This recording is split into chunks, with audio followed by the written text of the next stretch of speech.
আসসালামু আলাইকুম সুপ্রিয় শিক্ষার্থী বন্ধুরা, আশা করি তোমরা সবাই ভালো আছো। ভিডিওর শুরুতে সবাইকে স্বাগতম জানাই আমার আরেকটা ভিডিওতে।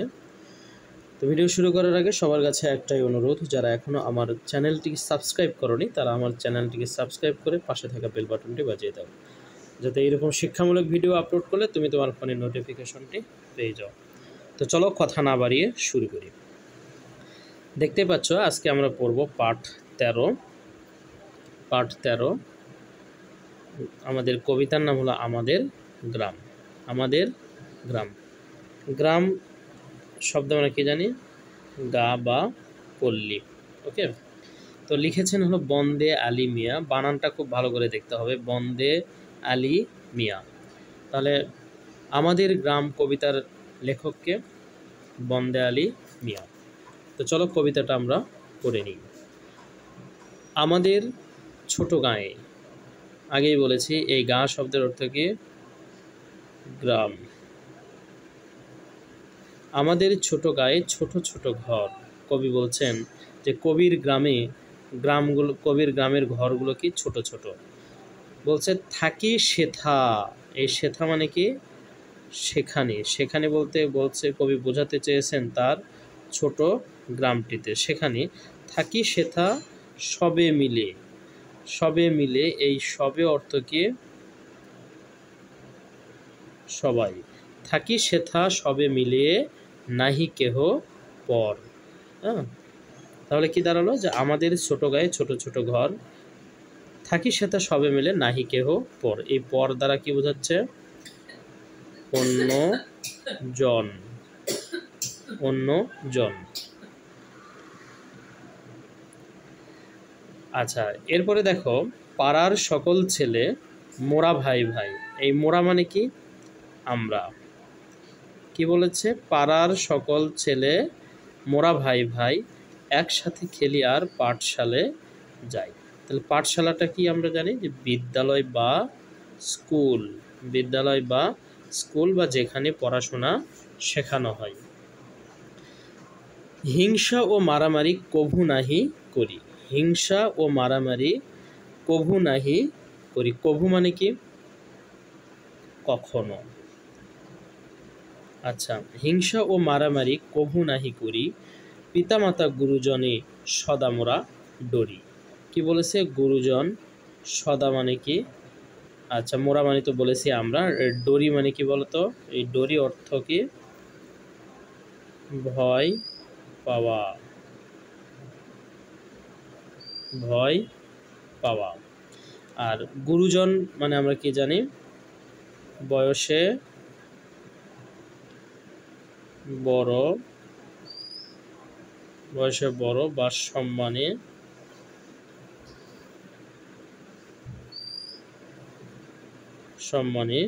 বড়, সে হলো কি? গুরুজন। এই গুরুজন অর্থ কি? বয়সে বড় বা সম্মানে বড়। আর সদা মানে তো আমরা জানি, সদা মানে কি? সব সময়। সদা মানে কি? সব সময়। ওকে, এরপরে দেখো, আমাদের ছোট গ্রাম মায়ের সমান। কবি তার ছোট গ্রামকে কার সাথে তুলনা করেছে? মায়ের সমান। অর্থাৎ মা যেমন আমাদের প্রত্যেকের কাছে অতি প্রিয়, ঠিক তেমনি কবির কাছে তার গ্রামটাও ছোট গ্রাম কিন্তু অনেক প্রিয়। তো এই জন্য বলেছে আমাদের ছোট গ্রাম মায়ের সমান। এই গ্রামটা, আমাদের ছোট গ্রামটা কার সমান? মায়ের সমান। তো মা যেমন তার সন্তানদেরকে কি বলে, খেয়ে না খেয়ে মানুষ করে, হ্যাঁ, ঠিক তেমনি এখানে কি বলেছে দেখো, আলো দিয়ে বায়ু দিয়ে বাঁচাইছে প্রাণ। তার মানে কি? আলো, বায়ু, হ্যাঁ, এগুলো দিয়ে ওই গ্রামের পরিবেশ, ওই গ্রামের মানুষগুলোকে বেঁচে রেখেছে। তাহলে কি হলো? আমাদের ছোট গ্রাম মায়ের সমান, আলো দিয়ে বায়ু। এই বায়ু মানে কি বলতো? বাতাস। আলো দিয়ে বায়ু দিয়ে বাঁচাইছে প্রাণ। মাঠ ভরা। মাঠ ভরা ধান আর জল ভরা দিঘি। আমরা জানি জল মানে কি? জল ভরা মানে কি? এই জল ভরা পানি পূর্ণ। পানি পূর্ণ, পানি দিয়ে পরিপূর্ণ। আর দিঘি মানে তো আমরা জানি যে জলাশয়। দিঘি মানে কি জানি? জলাশয়। তাহলে আলো দিয়ে বায়ু দিয়ে বাঁচাইছে প্রাণ, মাঠ ভরা ধান আর জল ভরা দিঘি। মাঠ ভরা ধান আর জল ভরা দিঘি, অর্থাৎ মাঠ, সারা মাঠ জুড়ে ধান, ক্ষেত, এবং জল ভরা দিঘিটা কি ছিল? পানিতে পরিপূর্ণ ছিল। চাঁদের কিরণ, চাঁদের কিরণ, এই চাঁদের যদি আমরা সমার্থক শব্দ বলি তাহলে কি হবে? চন্দ্র, বিধু, শশাঙ্ক ইত্যাদি। চাঁদের কিরণ মানে কি? চাঁদের আলো। চাঁদের কিরণ মানে কি? চাঁদের আলো। চাঁদের কিরণ লেগে করে ঝিকিমিকি। আম গাছ, জাম গাছ, বাঁশ ঝাড় যেন, মিলেমিশে আছে ওরা আত্মীয় হেন। আত্মীয় মানে কি? আপনজন। আত্মীয় কি? আপনজন। মিলেমিশে আছে ওরা আত্মীয় হেন। সকালে সোনার রবি পূব দিকে ওঠে।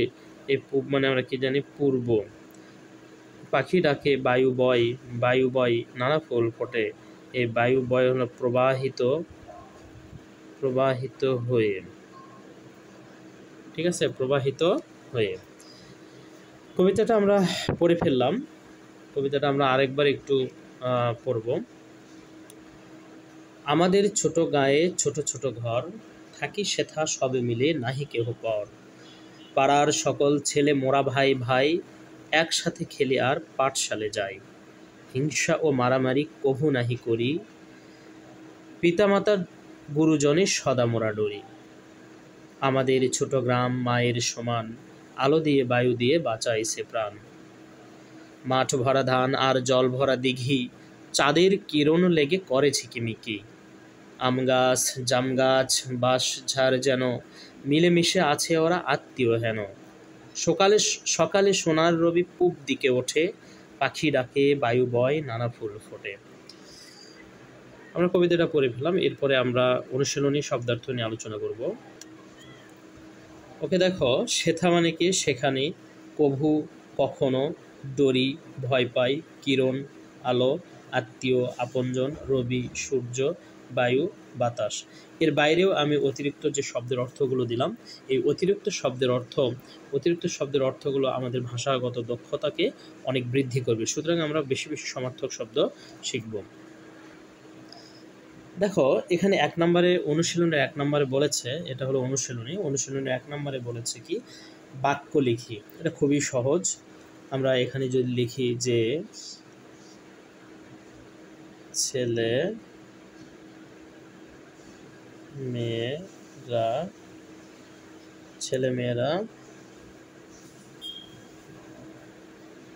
প্রতিদিন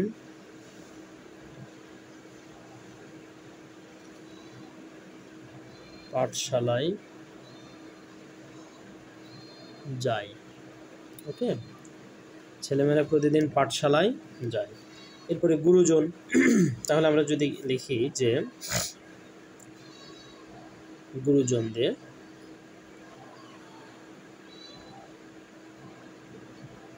সকল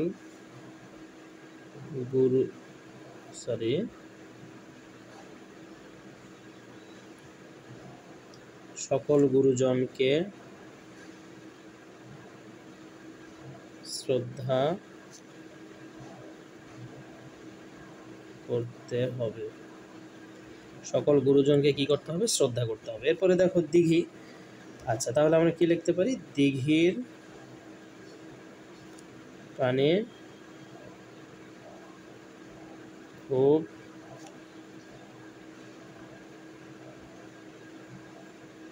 পানি খুব পরিষ্কার।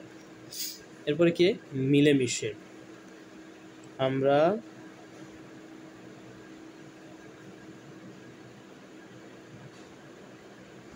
সবাই মিলেমিশে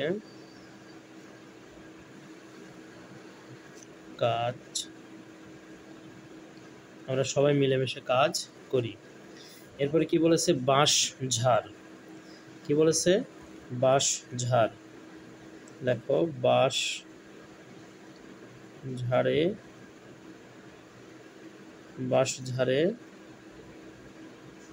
চাঁদ উকি দেয়। বাঁশ ঝাড়ে কি দেয়? চাঁদ উকি দেয়। আমরা জাস্ট বাক্য তৈরি আমি তোমাদেরকে দেখিয়ে দিলাম, বাক্য তৈরি তোমরা তোমাদের নিজেদের মতো করেও করতে পারবা।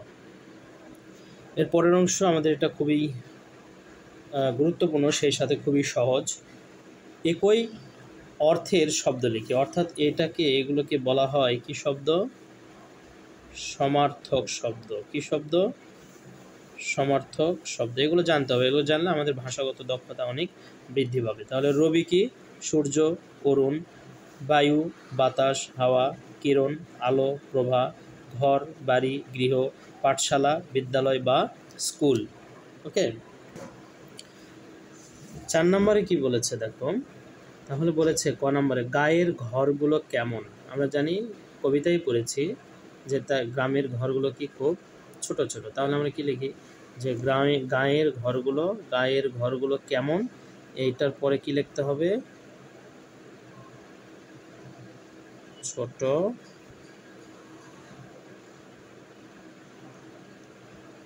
গ্রামের ঘরগুলো কেমন? ছোট ছোট। ঠিক আছে। পাড়ার সব ছেলে একসাথে কি করে? তাহলে আমরা লিখব পাড়ার সব ছেলে একসাথে, এই যে কি কি এই অংশটা বাদ দিয়ে আমরা কি লিখব? পাড়ার সব ছেলে একসাথে খেলে আর পাঠশালায়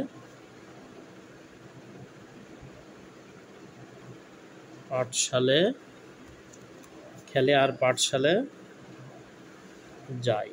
ওকে, তাহলে কি বলেছে? পাড়ার সব ছেলে একসাথে কি কি করে? খেলে আর পাঠশালায় যায়। গ নম্বর বলেছে জল ভরা দিঘি ঝিকিমিকি করে কেন? আমরা জানি জল ভরা দিঘি ঝিকিমিকি করে, এই কেন অংশটা বাদ দিয়ে আমরা কি লিখব? এভাবে লিখব, কারণ জল ভরা দিঘি ঝিকমিক করে কারণ চাঁদের আলো এসে পানিতে পড়েছে। চাঁদের আলো এসে পানিতে পড়েছে। আর এরপরে লিখতে পারো তাই কি জল ভরা দিঘি ঝিকমিক করছে। তাই এরপর থেকে লিখতে হবে জল ভরা দিঘি ঝিকিমিকি করছে। ওকে, আত্মীয়ের মতো মিলেমিশে আছে কারা? তাহলে এখানে কি বলেছে? আত্মীয়ের মতো মিলেমিশে আছে কারা। আমরা এখানে কবি কাকে আত্মীয় বলেছেন সেগুলাই। আত্মীয়ের মতো আমরা এখানে লিখবো আত্মীয়ের মতো মিলেমিশে আছে, এই কারা শুধু এই জায়গাটা লিখবো। তাহলে কারার এই জায়গায় কি লিখবো? আম গাছ,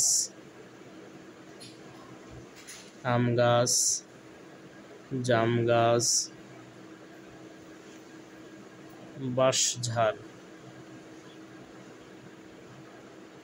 তাহলে এই আম গাছ, জাম গাছ, বাঁশঝাড় এরা কি হয়ে আছে? আত্মীয়ের মতো মিলেমিশে আছে। 5 নম্বর কোশ্চেন দেখো, সঠিক উত্তর বাছাই করে বলিও লিখি। কবি গ্রামকে তুলনা করেছেন কার সাথে? মায়ের সাথে। কবি গ্রামকে তুলনা করেছেন মায়ের সাথে। কখনো করব না, কি করব না? হিংসা ও মারামারি করব না। সোনার রবি কোন দিকে ওঠে? সোনার রবি পূব দিকে ওঠে। ওকে, সোনার রবি পূব দিকে ওঠে।